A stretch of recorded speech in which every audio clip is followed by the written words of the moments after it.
సూర్యాపేట జిల్లా మేలచెరువు రెవెన్యూ పరిధిలోని survey number 876లో గల 446 ఎకరాల ప్రభుత్వ భూమిలో 10 ఎకరాల ప్రభుత్వ భూమికి మై హోమ్స్ సిమెంట్ అధినేత జూపల్లి రామేశ్వరరావు ఫోర్జరీ పత్రాలు సృష్టించారని మేలచెరువు నివాసి హుజూర్ నగర్ న్యాయవాది గమతం నాగార్జున ప్రభుత్వానికి ఫిర్యాదు చేశాడు. ఫిర్యాదుపై స్పందించిన ప్రభుత్వం వారం రోజుల్లో విచారణ నివేదిక సమర్పించాలని హుజూర్ నగర్ ఆర్డీఓ శ్రీనివాసులు, సూర్యాపేట జిల్లా అదనపు కలెక్టర్ కొలనుపాక సీతారామారావు లిఖితపూర్వక ఆదేశాలు జారీ చేశారు.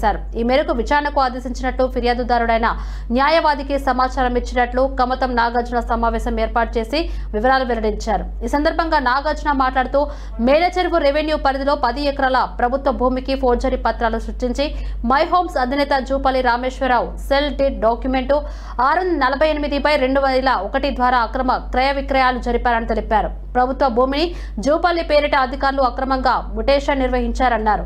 10 ఎకరాల భూమిలో ఎటువంటి అనుమతులు లేకుండా నిర్మాణాలకు చేపట్టి గత 20 సంవత్సరాలుగా అనుభవిస్తున్నారని, ఈ అక్రమాలపై విచారణ జరిపి ఆయనపై చట్టపరంగా చర్యలు తీసుకోవాలని కోరారు.